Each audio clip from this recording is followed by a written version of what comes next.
Welcome to Literature by Arika. Today I'll start with another poem by Emily Dickinson. Because I could not stop for death, I'll start with the poem first. Because I could not stop for death, he kindly stopped for me. The carriage held but just ourselves and immortality. We slowly drove, he knew no haste, and I had put away my labor and my leisure too for his civility. We passed the school where children strove at recess in the ring. We passed the fields of gazing grain. We passed the setting sun. These were the first three stanzas of the poem. Okay, or rather he passed us. The dews drew quivering and chill, for only gossamer my gown, my tippet only tulle. We paused before a house that seemed a swelling of the ground. The roof was scarcely visible, the cornice in the ground. Since then, 'tis centuries, and yet feels shorter than the day. I first surmised the horses' heads were toward eternity. That's how the poem ends. I'll start with the writer's introduction, but I've mentioned it in my earlier video. The link is in the bio. You can have a look at it. Now I'll start with the poem's introduction. It's a lyrical poem by Emily Dickinson, published posthumously in 1890, like after her death. In this poem, death has been personified as a gentleman caller or suitor or groom, you can say, who takes a leisurely carriage ride with the speaker to her grave.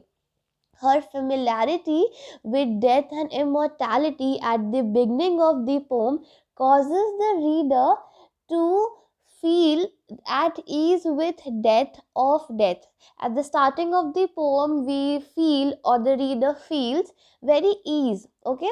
However, as the poem progresses, a sudden shift in tone lets reader see death for what it really is, which is cruel and evil. I'll start with the summary of poem. In this poem, carriage ride is symbolic of the author's departure from life. She is in the carriage with death and immortality. She reveals her willingness to go with death when she says that she had put away labor and leisure too for his civility.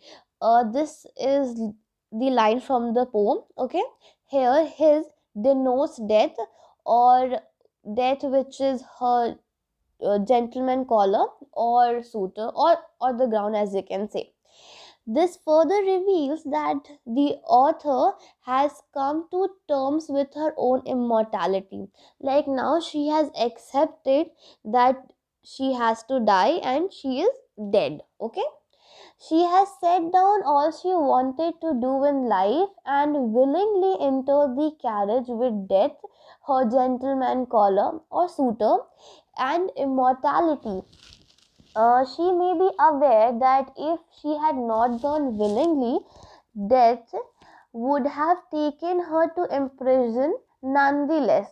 No matter she went willingly or unwillingly, but she has to go. Death drives slowly, allowing her to remember the past. He knew no haste as they drove. Knew no haste is from the poem. Okay, he takes her through the course of life with a slow and patient ride. In other words, immortality rides along but is silent. Okay, she is being very generous, and death was kind enough to stop for her. She has been waiting for this death or her gentleman caller for a long time, I guess. The carriage is death procession. Procession here means a number of people or vehicles moving forward in the orderly fashion, especially as a part of ceremony or funeral. In that timelessness for soul is over, now it has her love and immortality.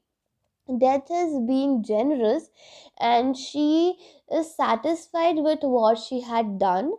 her responsibilities and her worldly aspects are now have kept aside.